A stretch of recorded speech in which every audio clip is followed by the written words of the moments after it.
Hey, what's going on, YouTube? It's me, TJ, and welcome to my YouTube channel, Wrestling Nostalgia, where I get my wrestling content on these videos. So, today, I'm going to be, first time ever, AEW All-In Texas review. So, without further ado, let's get right into the video. So, we kick it off with the Ops versus the Death Riders for the Trios Tag Team titles.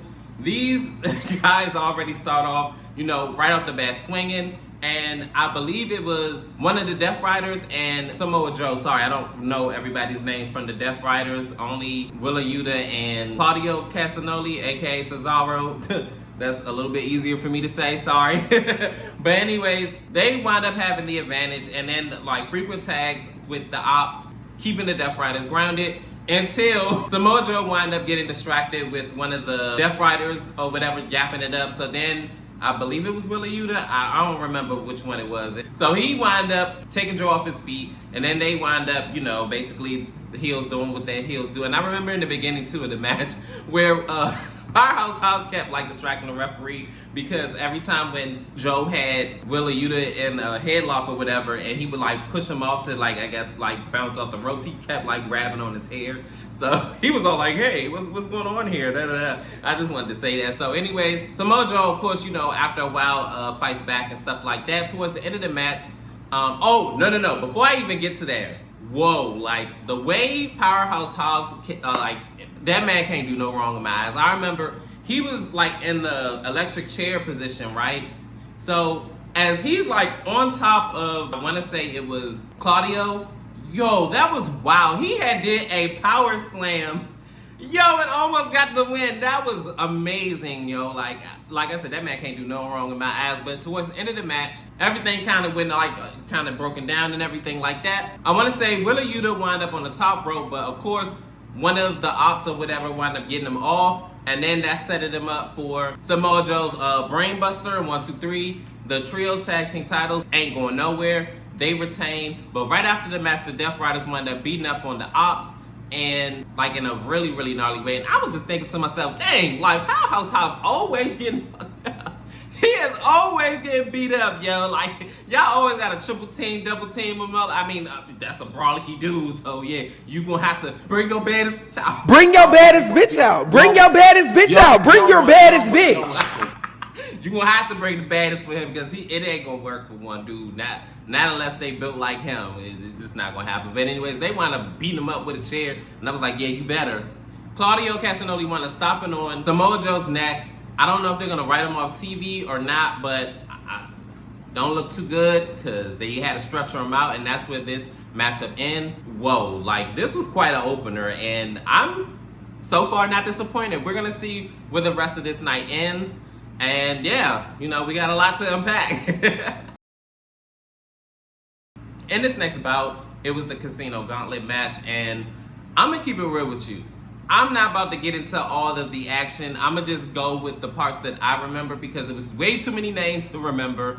It was way too much going on, and I just remember that in the beginning of the match, it was Briscoe versus MJF, and I believe Ricochet came in, and then they double teamed Briscoe, of course, the two bad guys, whatever. As time go on, everybody was coming out and everything like that. Some people got big pops. I'm gonna be honest, I didn't know a good majority of these people. Again, look, I don't know what to tell you. But anyways, let's just go ahead and get right into towards the end. I remember, I'm so glad that Ricochet has a faction, because honestly, he needs it. But the Gates of Anarchy, I may be saying that wrong, sorry. They wind up trying to help out Ricochet, and it works for a brief little second, but not really, because then another tag team came out. Don't know who those guys are either. They wind up getting the Gates of Anarchy out of there, but they wind up going back and forth and all that other stuff, and then they wind up beating each other up through the rampway. Push come to shove, Briscoe wind up hitting his finisher on, I forgot who it was, but MJF playing smarter, not harder. He winds up getting Briscoe out of there. 1, 2, 3. He picks up the victory and the handiwork of Briscoe, and he gets a future world championship opportunity in the future against the world champion. In my opinion, I'm gonna be real with you, I really did not want MJF to win this, but I kind of already figured that he would, being as though that he is with MVP. So I mean, What do you expect? But, I mean, he already is a former world champion. I'm not really all invested into seeing MJF another world title reign with him, honestly. And if he gets a failed cash in too, I won't be mad at all. I won't be mad at all. It really should have went to Ricochet, for real, for real. Them going with the safe option is giving WWE. AEW is giving WWE. Like, y'all are not trying to take risk, and it's really kind of getting a little... Come on now. Ricochet was right there. Y'all should have just went with that, but hey, it is what it is. MJF won. Hey, let's go ahead and move it on to the left. Congratulations. Bitch. In our next matchup, it is a fatal four-way, but before we get to the fatal four-way, Adam Cole came out and basically said, look, I don't know if I could really call this a retirement announcement. I'm definitely going to be out for quite a while, and unfortunately, you know, I have to relinquish the title, and I'm not going to take up too much of you guys' time because we have the best pay-per-view event going on right now, and yeah, so we're going to end it right there. You know, unfortunately, he is injured, and, you know, speedy recovery for him, and maybe, no, not to be insensitive, maybe he should contemplate retirement because of the fact of, like, even when he was in WWE, or should I say NXT, he just kept being injury prone. Like, maybe it just ain't for you, you know? I mean, just saying. But anyways, let's go ahead and get into the Fatal 4-Way TNT Championship Fatal 4-Way match. It is Dustin Rhodes, Sammy Guevara, Kyle Fletcher. So this match was quite the match. And I'm going to be real with you. It was a lot going on. I just remember Kyle Fletcher, I think in the beginning, was like kind of got like everybody down. And then I believe it kind of, the power dynamics kept switching over. I remember at one point where Dustin Rhodes was in a figure four lock, and I believe Sammy Guevara was in the figure four lock as well. And then they both wind up like getting out of it some way, somehow. I'm going to just go ahead and skip towards the end because honestly, I really didn't care about this match. Because of the winner, because Danny, I think his name, I forgot what, look, it is so many people in this. Too many new people. But anyways, Rose wound up doing a roll-up after getting out of the sharpshooter, and 1, 2, 3, he is the new TBS champion. Look, congratulations to him, but I'm going to be real with you, he didn't need this. I'm sorry, I know this probably be a hot take or whatever, but this man is approaching 60, if not already. But I know for a fact he's in his 50s because they even made it a point to say that he's been wrestling for 5 generations. So that's since the 90s. Same thing with Jeff Jarrett. Wrap it up. That's all I got to say. Wrap it up. And we're just going to go ahead and move on because I don't have like anything really flattering to say except like congratulations, and that's where it starts and ends. Congratulations. Bitch. In our next matchup, it is the tag team match of Will Ospreay and Swerve versus the Young Bucks. So, crazy thing about this, I had made a tweet, and I'll show it like, you know, on the side. I said that I just know for a fact that Swerve is going to go heel tonight because his Exhibit A, he had eyeliner on. And the last time I remember him wearing like the dark eyeliner and all that other stuff was when he was heel. You know, was it like 2 years ago or whatever. And also the little tassels or whatever, like on his pants, they kind of resemble and matched up to the Young Bucks who are heels. So I seen that and I was like, I don't know if they're going to win this. I think he's going to go heel tonight. Definitely if they lose, that was going to be it. Swerve was about to go ahead and kick Will Ospreay right to the curb. And then he got to beat... He can't compete for a world title for a year. Oh yeah, they would have been feuding all year long, okay? For the rest of this year, summer next, okay?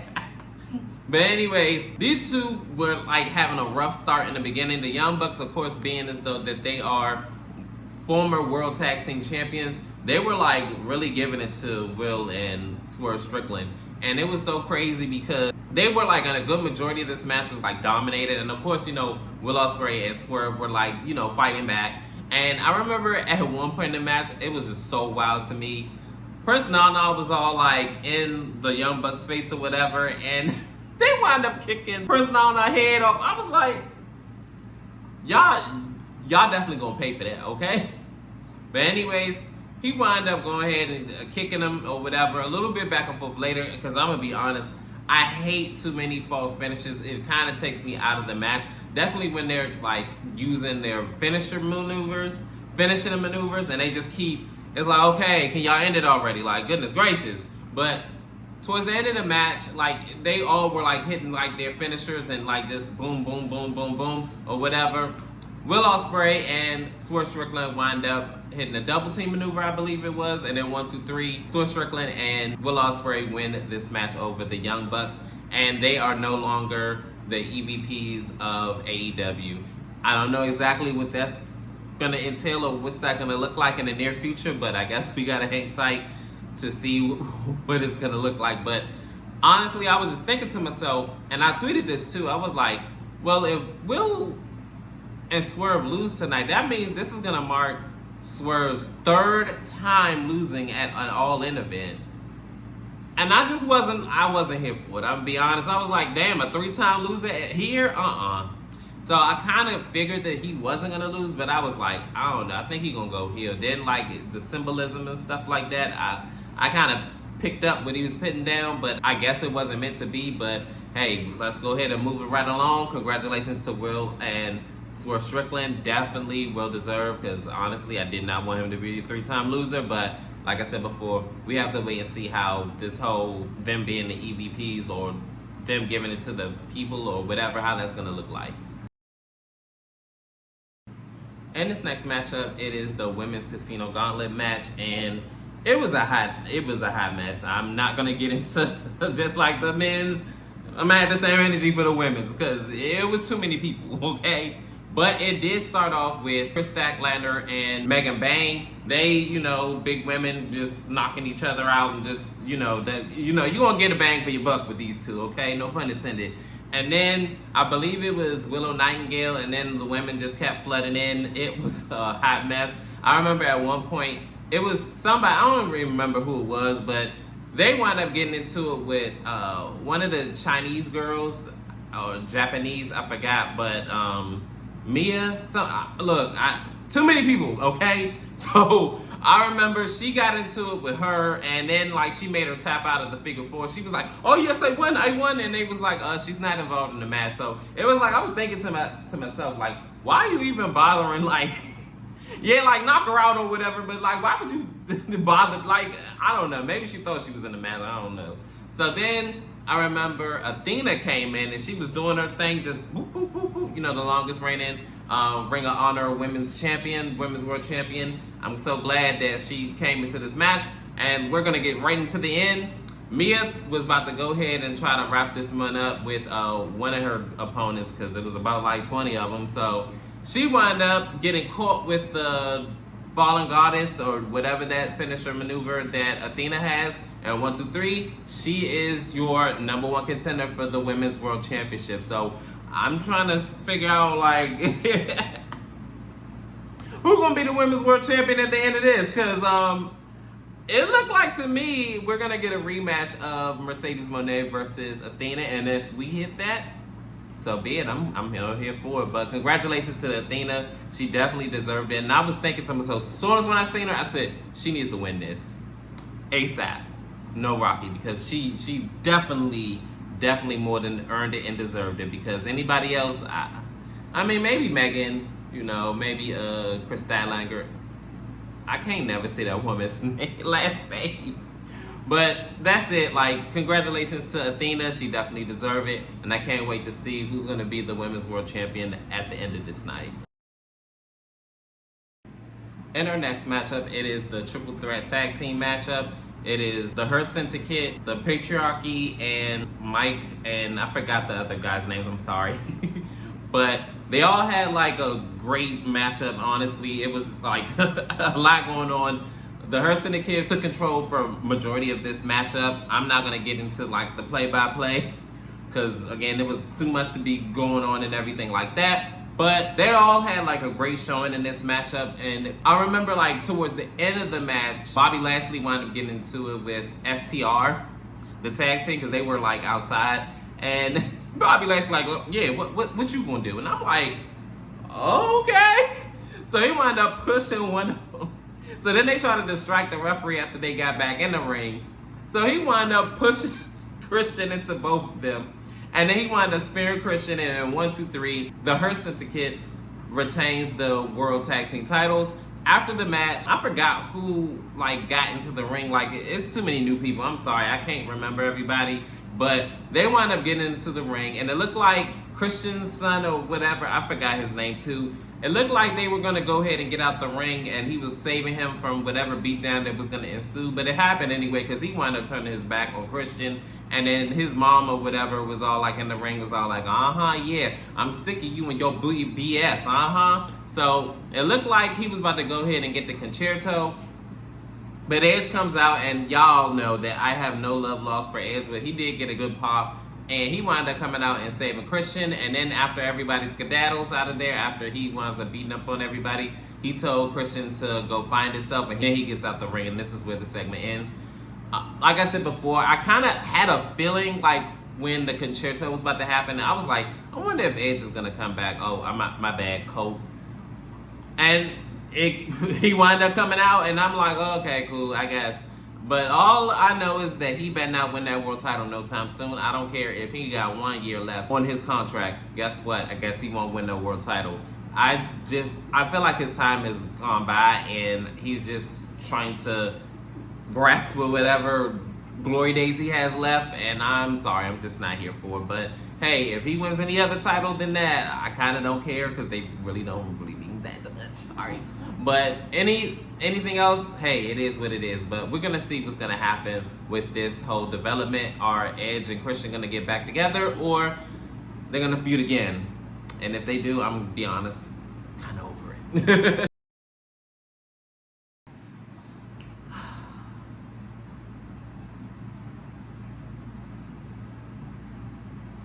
And our next matchup, it is for the Women's World Championship. It is Toni Storm versus Mercedes Moné. Toni Storm, of course, is the Women's World Champion, and you're going to understand why, it's going to be hard for me. So anyways, these two start off with the collar and elbow tie-up. Kind of like a struggle for power and all that stuff, but then Toni Storm backs her up into the corner. The two kind of go back and forth, but Toni Storm for the majority of this match is getting the best of Mercedes Moné. And then I remember her butler quite a few times kind of got involved and trying to help out. The one time that he did get involved, Toni Storm wound up getting on top of the shoulders of her butler, and then she wound up whip nearing her or whatever, off of the ring apron. And then when the butler wound up getting involved again, she wound up doing the double knees and then took them both out. And then she wound up breaking his glasses. She was like, I guess you ain't gonna see me win that Women's World Championship tonight. Whatever. So she wound up getting the Women's World Championship. And I knew from then what the result of this match was gonna be when I seen that. So that was an omen. That's all I'm gonna say. So Mercedes wound up getting her back in the ring. She kind of works on the arm. And they had a little cute back and forth and things of that nature. And I remember Toni Storm wound up hitting the Storm Zero or one of those moves. I forgot what it's called, but she wound up basically doing a pile driver on her, but she kicked out. And I remember she hit multiple pile drivers after the match went on a little bit longer, and she still kicked out. And I remember she just went like this. I was like, girl, you need to put some oomph in it. What you doing? So I remember at another point where Mercedes hit her moneymaker, and she wound up kicking out of that, and I'm like, huh? So the two went back and forth, and I remember she wound up hitting the bank statement, a crossface or whatever, and quite a few times. But Toni wound up getting out of it every time, and then she wound up putting her own submission move on Mercedes. I'm like, Mercedes, get up!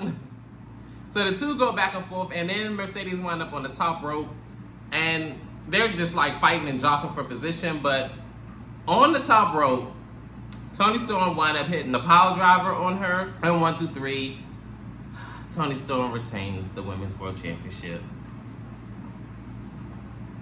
What was the reason, Tony Khan? What was the reason? What was the reason? Toni is an already made woman. There was no point of her going over. She won the World's Women's Championship 4 times. Now look, she's an accomplished wrestler.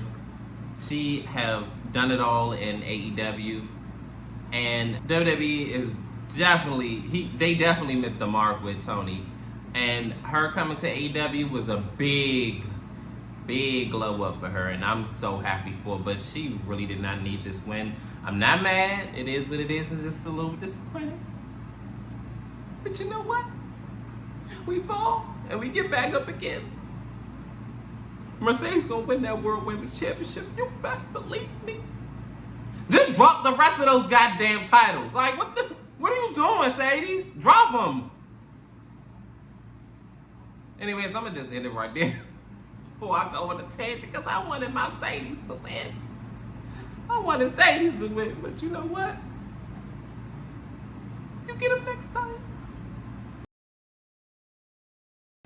In this next matchup, it is the Unified Championship matchup. It is the Continental and the International, I guess, combined. The Rainmaker, Okada versus Kenny Omega. So in this beginning of the match, I believe Kenny had the advantage. And then, like, after a while, I guess his ribs started to hurt, or his midsection, because he had, like, surgery or something. I forgot. He was diagnosed with something. But anyways, he wound up doing a moonsault, but he wound up catching knees. So from there, Okada was just working on them ribs, and he was just beating them up, beating them down. And the two had a cute little back and forth. This was pretty decent bout, I'm not gonna lie. But towards the end of the match, it looked like Kenny Omega was about to go ahead and win this match and wrap it up. But Palace, or whatever that man's name is, he wound up ripping the referee out of the ring. So everything just went to chaos. Towards the end of the match, Okada wound up hitting this Rainmaker, and then 1, 2, 3, he is the Unified Champion. Yes, this match didn't go like a whole like hour or nothing like that. I want to say probably like roughly 15, maybe possibly 20 minutes, if that. And yeah, I mean, the match was there. I didn't really have a dog in this fight. I kind of thought that Kenny was going to win this, and I guess send the fans home happy. But I guess AEW wanted to do something different, and the Rainmaker is the Unified Champion. So, hey, that's all I got to say for that. Congratulations. And finally, we are here at a main event. It is Jon Moxley putting up his World Championship against Hangman Adam Page in the Texas Death Match. Whew, I tell you one thing, these two started off hot and heavy. They were like beating each other out the ring. And then all of a sudden I just see them have forks in their hand. I'm like, what the heck? What the hell? What the hell? Yo, and then like Jon Moxley wound up getting face full, or should I say forehead full of fork.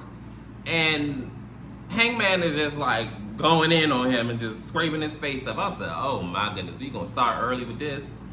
So these two just was like going back and forth. I'm not gonna go through the whole play-by-play because the pay-per-view was like long enough, okay? I'm sorry, but it was gruesome.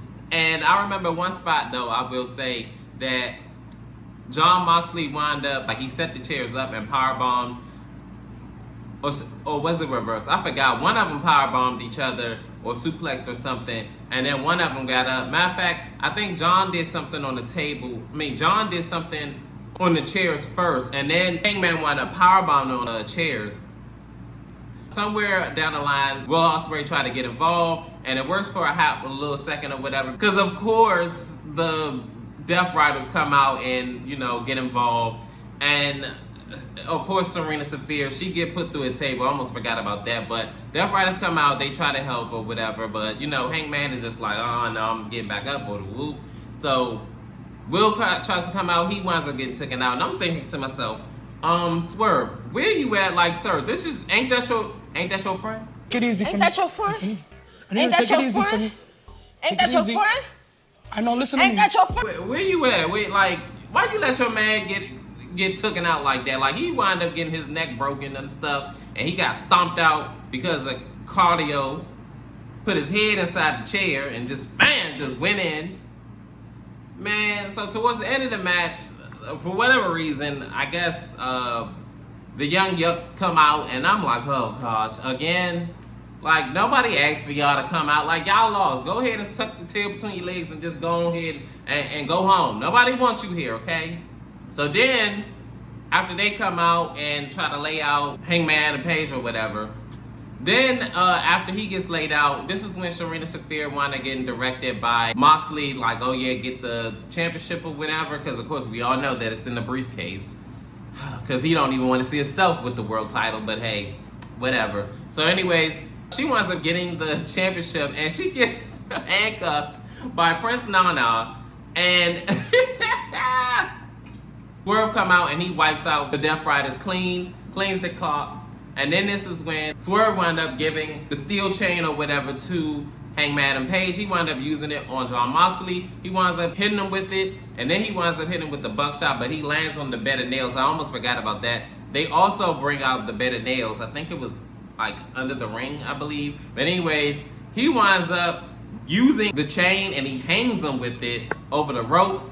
And then Moxley taps out, and your new AEW World Champion is Hangman Adam Page. Oh, and also I almost forgot that Darby Allin also had a spot in there too. He wound up coming back from Mount Everest. Oh, and Daniel Bryanson. So I almost forgot about that. Sorry, it was just too much going on. So like they all like had a part to play, and they all got their little licks and hits and all that other stuff. Like I wanted to make sure I said that because I wanted to make sure I get everything in there because this match was pretty lengthy, but it wasn't like 30 minutes. I want to say probably like 20. 25 probably like ish or whatever. But finally Tony Khan did something right. You can't get it all right. I get it, I understand, but I'm so happy that Hangman Adam Page is the new world champion because it was a long overdue. I don't know what the hell Tony Khan was waiting for. All this about Darby Allin, and look, if he ain't here, then look, y'all pivot, okay?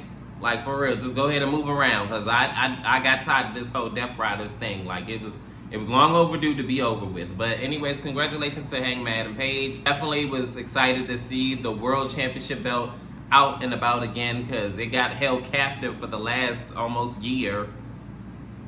I don't know if they wanted to do a year-long reign or whatever. I don't know if this was a pivot. Maybe this was always a part of the plans. I don't know. But I'm just glad Moxley did not retain the world title because it was not necessary. But like I said, again, congratulations to Hangman Adam Page. It was long overdue. And yeah, this is my first ever AEW review. Comment down below, how did that do? What was your favorite spots in the matches throughout the night? Whichever one was your favorite. Mine was probably the last one, which was Hangman Adam Page and Moxley, and also, of course, the AEW Women's World Championship, even though my girl didn't win, but it is what it is, between Mercedes and Tony. But the two ladies definitely put on the show of the night for me. But comment down below, like, share, and subscribe, help me grow the channel. Your love and support is definitely greatly appreciated. Welcome. Peace. TJ, I'm out.